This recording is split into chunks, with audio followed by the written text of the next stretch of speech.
ताते मैं तोह बर जऊँ राजा, कहे कथा तब परम अकाजा। छठे श्रवण यह परत कहानी, नास तुम्हार सत्य मम वाणी। यह प्रगटे अथवा द्विज श्रापा, नास तोर सुन महानु प्रतापा। आन उपाय निधन तब नाही, जो हरि हर को पहि मन माही। सत्यनाथ पद गहि नृप भाषा, द्विज गुरु कोप कहु को राखा। राखै गुर जो कोप विधाता, गुर विरोध नहीं को जग त्राता।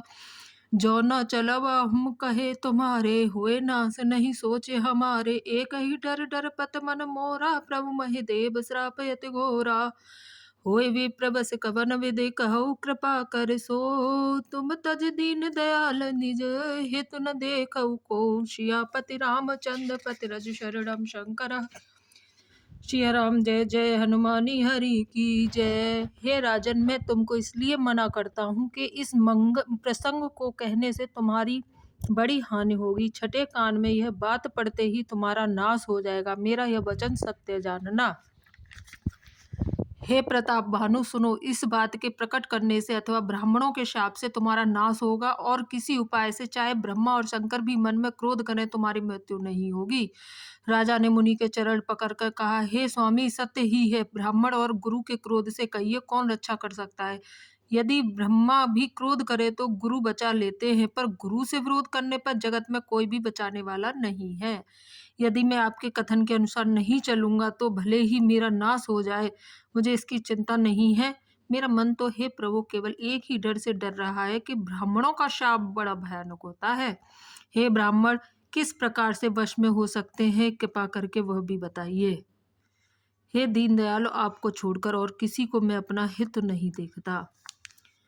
सुन न विद विधि जतन जग माही, कष्ट साध्य पुण्य होय कि नाही। अहि एक अति सुगम उपायी, तहाँ परंतु एक कठिनाई। मम अधीन जुग तुक नप सोई, मोर जाव तब नगर न होई।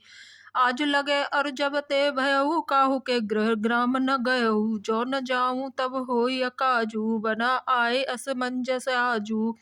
सुन महिष बोले मृदवानी, नाथ निगम नीत बखानी। बड़े स्नेह लगुन पर करही, गिर निज सिरनि सदा त्रन धरई। जलद अगाध मौल वह फेनु, संतत धरनि धरत सिर नेनु। अस कहे गहे नरेश पद, स्वामी होय कृपाल।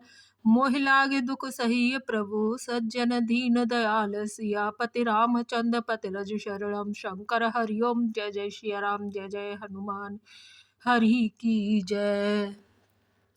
तपस्वी ने कहा, हे राजन सुनो। संसार में उपाय तो बहुत हैं, पर वे कष्ट साध्य है। बड़ी कठिनता से वन में आते हैं, और इस पर भी सिद्ध हो या न हो उनकी सफलता निश्चित नहीं है। हाँ, एक उपाय बहुत सहज है, परंतु उसमें भी एक कठिनता है।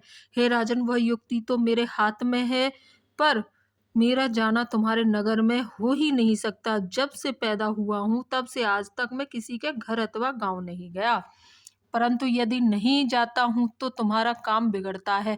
आज यह बड़ा असमंजस आ पड़ा है। यह सुनकर राजा कोमलवाड़ी से बोला, हे नाथ, वेदों में ऐसी नीति कही है कि बड़े लोग छोटों पर स्नेह करते ही हैं, पर पर्वत अपने सिरों पर सदा तृण घास को धारण किए रहते हैं। अगाध समुद्र अपने मस्तक पर फेन को धारण करते हैं, और धरती अपने सिर पर सदा धूल को धारण किए रहती है। ऐसा कहकर राजा ने मुनि के चरण पकड़ लिए और कहा, हे स्वामी, कृपा कीजिए। आप संत हैं, दीन दयालु हैं, अतः हे प्रभु, मेरे लिए इतना कष्ट अवश्य सही है।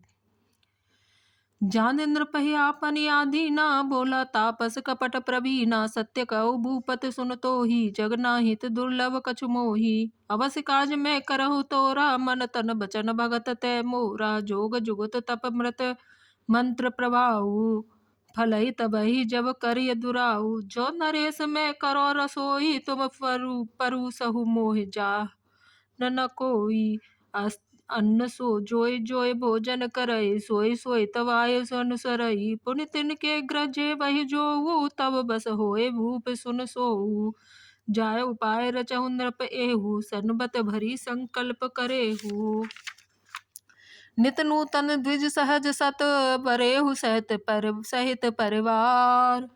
मैं तुम्हारे संकल्प लगे दीनहि कर विजेव नार सियापति रामचंद्र पति रज शरणम शंकर हरि ओम जय जय श्री राम जय जय हनुमानी हरि की जय।